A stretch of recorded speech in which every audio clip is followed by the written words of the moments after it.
Hey, I'm Chris Jorstead with thebestarizonahome.com, and I'm here with Shane Tibiatowski with Cardinal Financial. Today we're going to talk to you about the whole process of financing a home. Right from the very beginning, a point where we find a home, we put earnest money down, escrow's opened up at the title company, and your loan goes into underwriting, and we're going to go through every step of the process so that way you kind of understand exactly what takes place in the background during the entire close of escrow, we'll say. It generally takes about 30 days. So, Shane? You just said it. Yeah, I just covered everything right there. If you've been watching the videos, application, finding out from your lender as far as what you qualify for, finding the home, working with your realtor to do that. You're going to get in, paperwork that we're going to need. Typically when you're looking at this, you're talking about driver's license, last 30 days pay stubs, last 2 years W-2s, bank statements, and if you are using any money as far as from 401k, and we can get into that too, but just to let people know, I just want to throw this there on a side note. You can draw money out of your 401k. It's called a hardship withdrawal to buy a home. So we could talk about this later, but I just want to throw that out there real quick because I think that's something that's really important, especially when you're collecting documents. And so when you do that and you get everything in, what's cool about what we can do is we can send everything in and put it into underwriting right away, and it's done other than when the appraisal comes in, title comes in, if there's any questions on that. But that process is pretty simple. You get that paperwork that I just told you about, you get it into us, it goes into processing.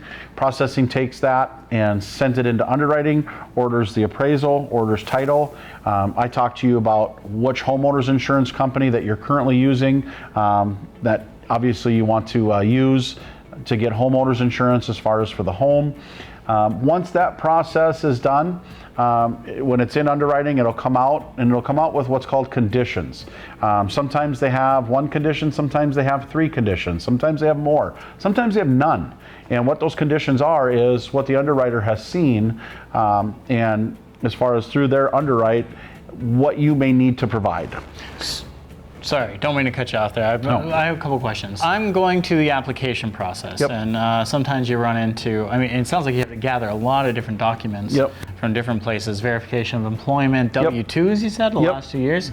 What if we didn't do taxes this year and it's a new year? Is it just last year's taxes, or? Correct. So what do you mean by didn't do last year's taxes? Like didn't file? Let's say we didn't. Is that something that people should still feel comfortable talking to you about? You can still talk to us about it, but you're going to have to get with your accountant and you're going to have to get your taxes filed. Okay. So 2022, we haven't filed yet this year. Is that a big deal? Nope, not at all. We'll take your W-2. Some people do extensions. If you do an extension, we just need a copy of it. Okay. So you have a lot of different documents there, which I want to make a point that if you need any help, sometimes scanning those can be an issue. Sometimes there's issues coming up with, just getting them to you in the first place. So we can handle that. We can handle that. If you need us to come and meet you, if you need to go meet at Chris's office to be able to scan and email. The reason why scanning and email, putting it into a PDF is so important is because, like it or not, there are people out there that like to defraud. Okay. And so making their own pay stubs, making their own W-2s, things like that, it happens often. So they want it in a PDF. They feel that better than somebody taking a picture with their phone. So we did the application process. You've provided a pre-qualification form. We go out, we find a house, we put earnest money down. Now that earnest money, just so you know, can actually go towards the closing cost of the loan. It's not like you don't just give it to the seller. It's not like a benefit. It's still your money. Exactly. And so you put the earnest money down. Now we're in contract. At that point, that's when you call, you order the appraisal, right? And what's Once I get the contract from you, the earnest money is just your way of saying, I want this house. Here's how I'm going to tell you I want it. Here's $3,000 or whatever it is. Once we get that contract in, instantly when that contract comes in, we finish out the fine-tuning of the application because it just went from a pre-qualification to an application. So then we actually put the address in there, we get everything ordered up, and they order the title and appraisal the same day, which is literally within 10 minutes of us getting the contract. And then we'll get notification. Usually we get the title work back in about 2-3 days. Sometimes it can take up to a week, but then the appraisal itself, Depending upon, it can take anywhere from 2 weeks to 2 days. What's the appraisal for? Appraisal is for the fact that it's going to give you a value on the house and then let you know if there's anything to be suspect with. So when we're looking at houses, a lot of times I'll build you a CMA. It's a comparative market analysis. There's an old saying that a house is always worth whatever anyone's willing to pay for it. Right. And so what we do is we take similar houses in the area and see how much they're selling for, how much they've been sold for, and make sure that the appraisal is probably going to come in, or if they're asking way too much, then it probably won't come in. Now that appraisal, though, they essentially represent the bank, the lender. Correct. You could ask for any price you want. $1 billion. But if you've got houses in the area that are similar square footage, bedroom sizes, bathroom sizes, and you're asking for $100,000 more than anybody has, sold for or bought for in the last, 6 months in that area, it's going to throw up some red flags. The bank's not going to be comfortable lending the money on the house. Unless the market really has taken off. Right. Which, and the appraiser usually looks at that correct. And says, okay, well, it's going to be of value within. Right. So appraisal wise, I love the appraisal process itself is not anything that's, I think, crazy or out of bounds. Like some people get upset when something doesn't come in for, it's 20,000 less, or maybe it's 20,000 more, but they're doing it based off of what the comps and the valuations are as far as in that area. They have their system. They do. Follow. Yeah. Yep. And it's very complex on how they do that. So standardized too. Yep, very much so. So once that stuff is ordered, then everything that you have sent me goes into underwriting. And like we said, once underwriting, and our underwriting is less than 24 hours. Once that comes out, it'll have conditions that our processor will put together. There's things that she can clear on there that she doesn't even need from the client. And then there's things that they will need from the client that they'll just send out an email, and I'll give them a call and be like, hey, this is what we need to do. This is what we need. Simple stuff. It could be something as simple as, hey, you sent in the 401k statement, but we don't have the terms of withdrawal. So we need something like that. I'll touch on that in a second. I do want to go back to the appraisals and mention that depending on what type of loan you have, although it's a standardized process, the appraiser might be looking at different things depending on the type of loan you have. Correct. FHA or VA is a little bit more conventional. USDA, absolutely. There are different, obviously standards that they have to go by with those. Right. So like a VA, FHA loan, and if you go back and look at some of those, you'll find that the appraiser is a little bit, he's looking for a few more additional items than they would on a conventional item. There are definitely more things that they're going to be looking for and have to touch up on. And what's interesting is not everybody is an FHA or a VA appraiser. Oh, it's like a special. Well, what they do is to become one. Some people don't want to do FHA appraisals.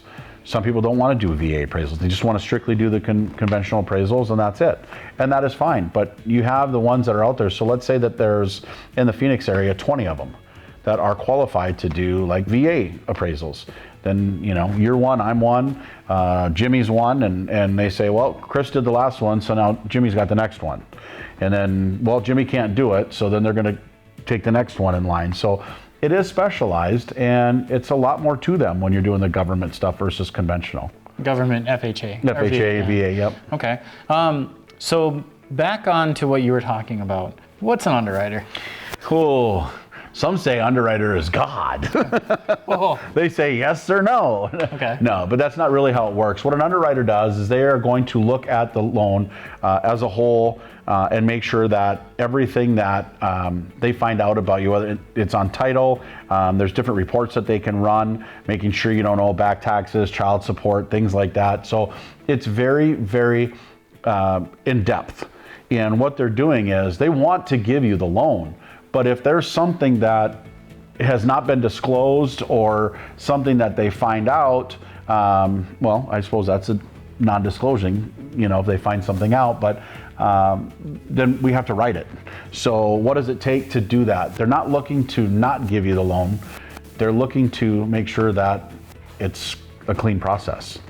So, because you do have people that, tend to not divulge all information. So they're there to make sure that all information has been divulged. So you're not the final say-so on these loans. No. Somebody comes to you, they do the pre-qualification process, you kind of say yay or nay at that point. We run all of our reports, but there's more reports that the underwriters do, but it's basically on the fact that you don't have any, tax liens and like I said before, owing on child support or, foreclosure. You might have had a foreclosure or bankruptcy that's not reporting. A tax lien is a big one, comes up on title. So they dive a lot deeper into... Much deeper than what we do. And so that process comes really after, so we're under contract for a house, they sent the earnest money. We're ready to, you order the appraisal right away, and then the loan... Let me back up for a minute. Before the underwriter gets it, if you are a good loan officer and have good processors, which we do... Which you do. Then that person that goes through that file first before it hits underwriting already knows. Sure. So you sort of, you know what the underwriter is going to require. So we know if there's going to be a problem. Okay. Yes. Okay. Yes. Okay. It's just that the underwriter is the final say. They're the ones that have gone through it, the ones that are qualified to sign off on it. Gotcha. Yep. So we have that process that goes through underwriting. The underwriter says, hey, this is great because you've already kind of addressed any issues that may come up. Yep. We get the appraisal back. The appraisal will identify if the value of the home is exactly what you're taking a loan out for. They say, yeah, that's good. And then everything's cleared and we're clear to close. We're clear to give you the keys to the house. So what happens then? Tell me about closing day. What all happens there? Closing day. So what ends up happening basically from the time that this has all gone through, like you had said, the appraisal comes back, everything's good. It goes through, in our area, it goes through an audit. All files are audited now. It used to be like 1 out of every 2,000. Now it's every single one. And that's just a standard that is out there now. But it goes through that process, and we call you up and say, not only call you, but Heather sends out an email. Heather's my processor, by the way. And, congratulations, the underwriter has cleared everything. Everything is in. We have our clear to close, blah, blah, blah. From that point of that clear to close and letting you know that, now it's just a matter of letting you know exactly what you have to come in with, what you've known, but you got to make out a cashier's check or however you're going to do that. There's different methods that we can take, but from that point, it's just, hopefully it's like a week to 2 weeks before you're supposed to actually close. And if it's only a couple of days, wonderful. Then it's just a matter of setting up the appointment to meet at the title company, sign your paperwork. Chris gives you your keys and a nice little gift, and you're on your way. So just don't ask us to help move. So what are some of the documents that people can kind of expect to see? There's always a lot going on in regards to the emails and the information that's coming in. What does it look like for the buyer as they're approaching that timeline? I mean, I know they see closing documents, they see estimated closing costs.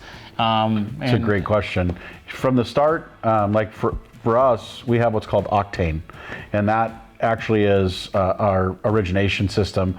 And in a nutshell, it is also the system that the client goes into to sign their disclosures.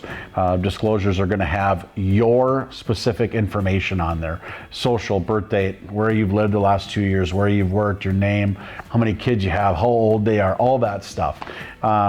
And so what that is, it's specifically your information. The Arizona loan, as far as types of loans, so conventional FHA, VA, USDA, it's all boilerplated. It's the same for everybody except it's your info. So that's how that works. You're signing basically standardized documents that everybody has to sign. There's not one that's different from the other, depending upon what type of loan you're doing. There's been enough people that have done things like not have insurance on their house. You got to have insurance, or else they'll put forced insurance on you. Not growing marijuana in your house or having a meth lab in your house. That's not a good idea. No, that's what is in a lot of this stuff as far as the documents go of your cans and can't do's. Okay. Things that have happened. So the closing costs and things like that, one of the things is back in 2014, October of 2014 to be exact, Obama and his Congress had passed different laws to say, hey, you have to send out disclosures within a 3-day period when you have the bits of information that are needed for that. And so these disclosures that get sent out to people, they might not be exactly accurate because not all the information is in. And you have to account for every single penny on there before we credit anything to you, before anything's taken off. Everything is put into this. And so these are things that we go over with the client and making sure that they understand this. Sometimes I hate to say, sometimes it registers, sometimes it doesn't. I mean, summarizing, we get all the qualifications necessary. Yep. We put the house under contract. And at that point, you're going to send everything to underwriting, and they're kind of like the head security for Right. for loans. They're going to make Lack sure of a better that term, sure. yeah, they're going to make sure everything's qualified. However, you're going to do your best to make sure everything's where it needs to be ahead of sending it to them. We like it to be ahead of schedule. We want to make sure that everything is done correctly. The biggest thing is you're dealing with facts, and so factual information, factual data that comes through, is what everything is based off of. When you go through this process, in a nutshell, there are timelines that are met. There's certain things as far as how it's got to go first, and those are things that we go through with the client and educating them. I think one of the things that's important is, a lot of times you're asking a client, hey, do you got a pen and paper? Because I want you to write this down. We also send it in an email. Heather does an opening email of exactly what the process is, and it's also good for the client to be able to write that down and say, okay, let me go back to, Right, where are there's we so within much this? to it, it can be kind of There confusing. is. It can be confusing for people. And, you've got the real estate side of it, you've got the lending side of it. And, it's a combination of both, but, how many times have we had where it's a lending question, they call you? Right, yeah. Or it's a real estate question, they call me. Which is not a problem. It's of not, course. but it's part of the equation of these are what the steps are, and like I like to put on there, and what Heather puts on her email is this is what the lender does take care of. This is what the real estate, and we both know what's going on. However, when you start asking specific questions, and that's why we like to educate the people, when you have specific questions, especially when it comes to lending, no offense, you're a smart and great guy, but you're not working with the underwriter. Right. So it's a little bit different, but the process that Chris and I want to create for people is for it to be an exciting process. Does it always end up that way? It doesn't, depending upon, maybe there's an issue with the appraisal. Something, maybe there's an issue with title or something. That's not to scare anybody away. It's real estate. It's like anything else. There's always things that do come up, but not always. And you just want to make sure that you're educated and you know what's going on.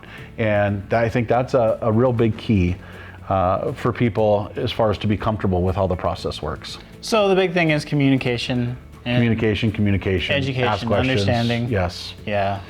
So, Yes. And that's exactly how the entire real estate process is as well. We go through an initial buyer's consultation and talk about every step in the process, and that's why we have these videos to also further. And we do the same thing when we do our applications.